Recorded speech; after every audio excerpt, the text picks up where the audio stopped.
الحمد لله رب العالمين والصلاة والسلام على رسوله الكريم وعلى آله وأصحابه أجمعين أما بعد. أعوذ بالله من الشيطان الرجيم. بسم الله الرحمن الرحيم. يا أيها الذين آمنوا اتقوا الله حق تقاته ولا تموتن إلا وأنتم مسلمون واعتصموا بحبل الله جميعا ولا تفرقوا واذكروا نعمة الله عليكم إذ كنتم أعداء فألف بين قلوبكم فأصبحتم بنعمته إخوانا وكنتم على شفا حفرة من النار فأنقذكم منها كذلك يبين الله لكم آياته لعلكم تهتدون. محترم بزرگوں اور بھائیوں، کل کے درس قرآن میں آپ حضرات کے سامنے سورہ آل عمران کی آیت نمبر 101 اور 101 کو پڑھا گیا. آج کے درس میں آپ کے سامنے آیت نمبر 101 اور 102 کو آپ کے سامنے پیش کیا گیا. بڑی اہم آیتیں ہیں.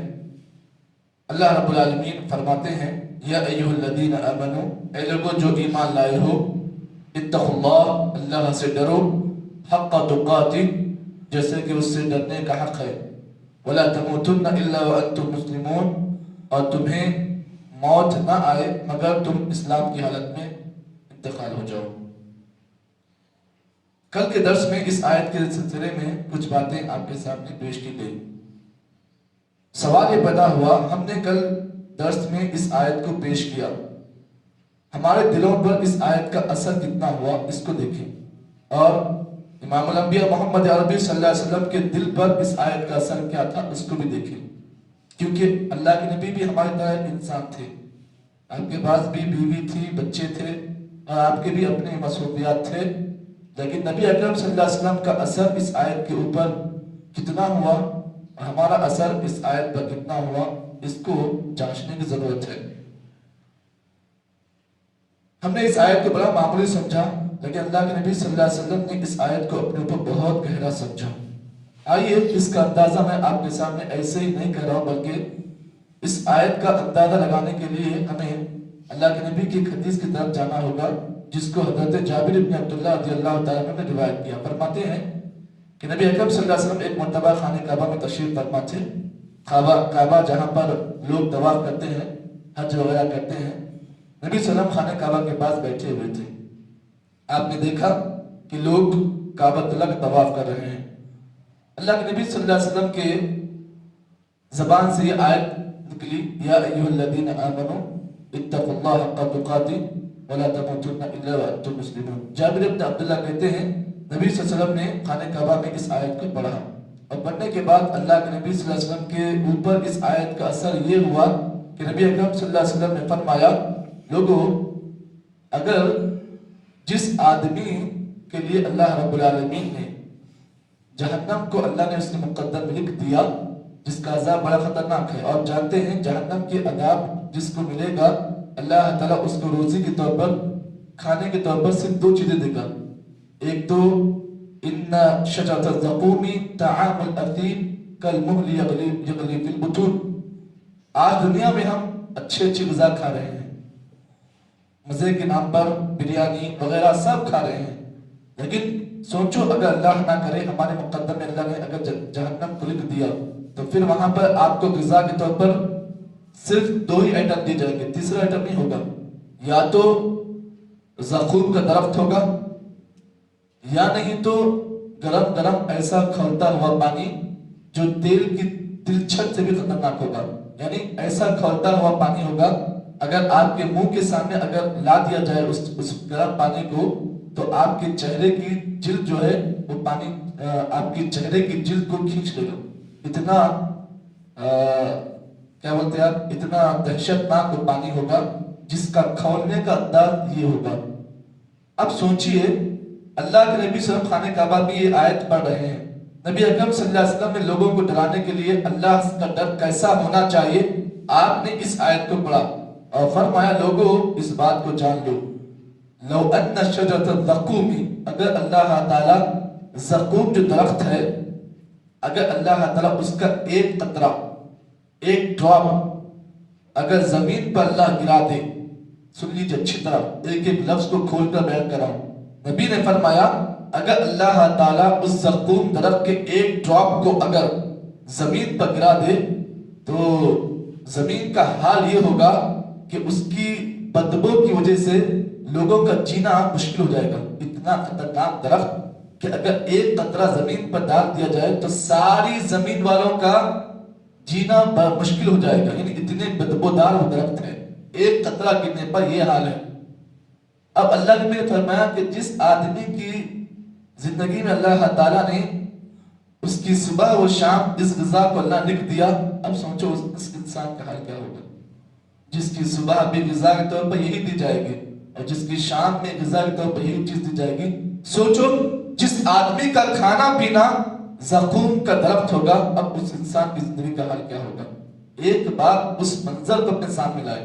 مانتے ہیں نا جہنم ہے, جنت ہے, مانتے ہیں نا عذابات ہیں, مانتے ہیں نا, اس کو طبیعت ہماری ماننا چاہیے. اگر نہیں مانیں گے تو پھر ہمارا ایمان جی صحیح نہیں ہے نا. تو پھر یہ چیز تو ملنے والی ہے, جہنم تو ہے, جنت بھی ہے اور ان کے عذابات بھی ہیں. اب سوچو کہ ہر 1000 میں سے اللہ تعالیٰ کے پاس ایک دستور ہے, اس کو یاد رکھیں. ہر 1000 میں سے 999 جہنمی ہے, ایک جنتی ہے. اب وہ کون ہے یہ نہیں معلوم, ہو سکتا یا وہ آپ ہیں یا کوئی اور ہے. ہر 1000 میں سے 999 جہنمی ہوں گے. تو سوچو اگر جہنم اللہ مقدم لکھ دے, اللہ نہ کرے, ہم اللہ کی پناہ مانگتے ہیں, اگر اللہ جہنم مقدم لکھ دے اور یہ غذا اگر دی جائے تو سوچو اس غذا کو ہم کیسے کھائیں گے. تو اللہ کے نبی کے دل پر اس آیت کا اثر ایسا گزرا. آج ہمارے دلوں پر اس آیت کا گزر کہاں تک گزرا, اس کو جانچنے کی ضرورت ہے. اس کے بعد آگے اللہ رب العالمین نے آگے آیت میں فرمایا وَاعْتَصِمُوا بِحَبْلِ اللَّهِ جَمِيعًا, یہ آیت نمبر 102 ہے. اللہ فرماتے ہیں وَاعْتَصِمُوا بِحَبْلِ اللَّهِ جَمِيعًا, لوگوں تم سب مل کر اللہ کی رسی کو مضبوطی سے تھامو, مضبوطی سے پکڑو. اعتصام کہتے ہیں کہ اعتصام کا مطلب, اعتصام لفظ کہتے ہیں کہ کوئی بھی آدمی کسی چیز کو مضبوطی کے ساتھ پکڑے, اور ایسی مضبوطی جس میں کوئی گیپ نہ ہو, جس میں کوئی چھید نہ ہو, تو اسے اعتصام کہتے ہیں. تو اللہ فرماتے ہیں وَاعْتَصِمُوا بِحَبْلِ اللَّهِ جَمِيعًا, لوگوں تم سب مل کر اللہ کی رسی کو مضبوطی سے تھامو, مضبوطی سے پکڑو. اب سوال اس آیت میں یہ ہوا کہ اللہ کی رسی سے مراد کیا ہے؟ بِحَبْلِ اللَّهِ جَمِيعًا, اللہ کی رسی کو مضبوط پکڑو. اور یہ بات یاد رکھیں, یہ رسی جو ہے اللہ رب العالمین نے اپنے پاس سے اتاری, یعنی یہ رسی کا تعلق آسمان سے ہے, اللہ کے عرش سے ہے. یہ رسی وہاں سے اتری ہے, کہاں پر؟ ہمارے درمیان. تو جو آدمی اب اس رسی کو پکڑ کر جو آدمی زندگی گزارے گا, اس آدمی کی زندگی ہمیشہ ترقی پر آئے گی, کیونکہ یہ رسی کہاں سے آئی ہے؟ اوپر سے آئی ہے. اور یہ بات یاد رکھیں کہ جو چیز اوپر سے آتی ہے وہ برکت والی ہوتی ہے, جو چیز نیچے سے جاتی ہے اس میں خرابی بھی ہوتی ہے, اچھائی بھی ہوتی ہے. کیونکہ میرے اور آپ کے اعمال ہیں یہ کہاں سے جاتے ہیں؟ زمین سے جاتے ہیں. تو اس میں اچھے بھی اعمال ہیں اور برے بھی اعمال ہیں, لیکن جو چیز اوپر سے آتی ہے نا اللہ کی طرف سے, اس میں صرف جی برکت ہوتی ہے. تو اللہ نے کہا لوگوں تم سب مل کر اللہ کی رسی کو مضبوطی سے تھامو. اب یہاں پر ہمیں یہ بات جاننا ہے کہ اللہ کی رسی سے مراد کون سی چیز ہے. مفسرین جو تفسیر لکھنے والے جو صحابہ ہیں انہوں نے اس میں اختلاف کیا ہے. بعض نے کہا کہ اللہ کی رسی سے مراد اللہ کا دین ہے, جس کا نام دین اسلام ہے, یہ پہلا قول. بعض لوگ کہتے ہیں کہ اللہ کی رسی سے مراد اللہ کا تقوی ہے جی, اور بعض لوگ کہتے ہیں کہ اللہ کی رسی سے مراد جماعت ہے, جماعت یعنی مسلمان کی جماعت. بعض لوگ کہتے ہیں کہ اللہ کی رسی سے مراد قرآن مجید ہے. کتنے قول ہیں؟ 4. تو اللہ فرماتے ہیں وَاعْتَصِمُوا بِحَبْلِ اللَّهِ جَمِيعًا, لوگوں تم سب مل کر اللہ کی رسی کو مضبوطی سے تھامو. اب ان چاروں قولوں میں اختلاف ہو گیا, 4 باتیں آ گئی. آپ کون سی بات کو مانیں گے؟ جی اس بات کو ماننے کے لیے صحابہ کی طرف جانا ہوگا، صحابہ کا منہج اختیار کرنا ہوگا۔ تو صحابہ کہتے ہیں کہ اللہ کے نبی صلی اللہ علیہ وسلم نے ہمیں فرمایا کہ اس آیت میں اللہ کی رسی سے مراد صرف ایک چیز ہے، وہ کیا ہے؟ قرآن مجید۔ کیا ہے وہ؟ قرآن مجید۔ اللہ فرماتے ہیں لوگوں تم سب مل کر اس قرآن مجید کی رسی کو مضبوطی سے پکڑو، وَلَا تَفَرَّقُوا، اور آپس میں گروہ بندی اختیار مت کرو، آپس میں گروپ مت ہو جاؤ۔ اب اس بات کو بھی آپ جان لیں۔ اب یہاں پر یہ بات معلوم ہوئی کہ اگر کوئی آدمی اللہ کا تقوی اختیار کرنا چاہتا ہے، اللہ کا ڈر اپنے دل میں پیدا کرنا چاہتا ہے، تو یاد رکھو اللہ کے ڈر کو پیدا کرنے کے لیے دو چیزیں مددگار ہو سکتی ہیں۔ یعنی آپ کو اگر اللہ کا تقوی اختیار کرنا ہے تو دو چیزوں سے آپ ہیلپ لے سکتے ہیں۔ پہلی چیز اتحاد میں جو اسے کیا بولتے ہیں؟ یونیٹی۔ اور دوسری چیز قرآن مجید۔ یہ دو چیزیں ایسی ہیں کہ جو کوئی آدمی ان دو چیزوں کو زندگی میں پکڑے گا اس کی زندگی میں اللہ کا تقوی آ جائے گا۔ اب اگر کوئی جماعت، کوئی جمعیت، کوئی مسلمانوں کی سوسائٹی، کوئی کمیٹی اگر ان دونوں میں سے کسی ایک چیز کو چھوڑ دے گی اللہ کا تقوی نہیں آئے گا۔ جی ان دو چیزوں کو تھامے رہیں گے تو پھر آدمی کا تقوی مضبوط ہوگا، اور تقوی میں دو چیزیں مددگار ہیں۔ اگر ان دونوں چیزوں میں سے ایک کو بھی چھوڑ دیا جائے تقوی جیسا آنا ہے ویسا نہیں آ سکتا ہے۔ تو اللہ نے کہا وَاعْتَصِمُوا بِحَبْلِ اللَّهِ جَمِيعًا وَلَا تَفَرَّقُوا، اللہ نے کہا تم سب مل کر اللہ کی رسی کو مضبوطی سے تھامے رکھو، وَلَا تَفَرَّقُوا، اور یاد رکھو اختلاف مت کرو، گروپ وائز مت ہو۔ دیکھو اس سے پہلے ایک قوم گزری ہے جس کا نام یہود و نصارہ۔ ایک قوم گزری جس کا نام یہود و نصارہ۔ بہت ساری آپ نے یہود و نصارہ کی شرطوں کو سنا ہے۔ تو اللہ کے نبی نے فرمایا ہم سے پہلے ایک قوم گزری جس کا نام یہود و نصارہ ہے۔ اللہ کے نبی نے فرمایا افترقت الیہود علی 72 ملہ، نبی نے فرمایا کہ یہود و نصارہ کے لوگ 72 فرقوں میں بٹ گئے، 72۔ یعنی یہود و نصارہ میں اختلاف ہو گیا، گروپ بندی ہو گئی، اختلاف ہوا تو وہ لوگ 72 فرقوں میں بٹ گئے۔ اور میری امت بھی بٹے گی، میری امت بٹے گی کتنے فرقوں میں؟ 73۔ وہ لوگ 72 میں بٹے اور ہم لوگ کتنے میں بٹیں گے؟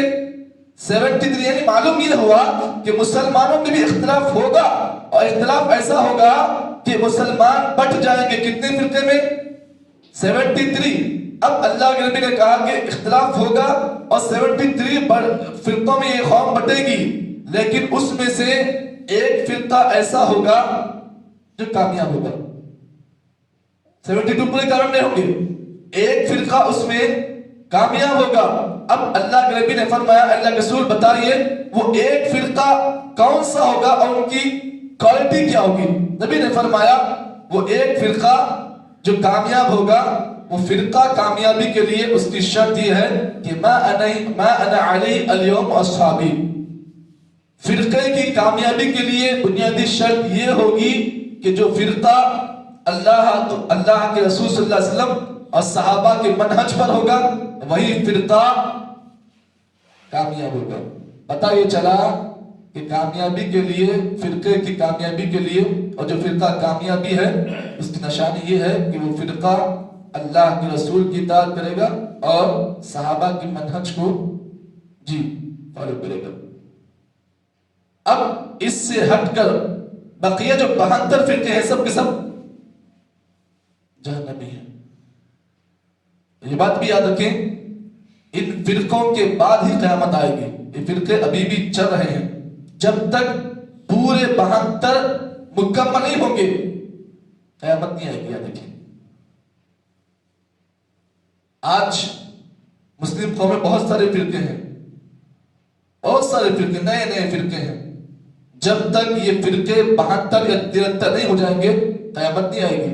ایک فرقہ کامیاب ہونے والا ہے، اور اس فرقے کی کامیابی کی لیے شرط یہ ہے کہ جس فرقے کا منہج، جن کا عمل اللہ کے رسول اور صحابہ کے منہج پر ہوگا وہی فرقہ کامیاب ہے۔ تو اس آیت میں اللہ نے فرمایا وَاعْتَصِمُوا بِحَبْلِ اللَّهِ جَمِيعًا وَلَا تَفَرَّقُوا، لوگوں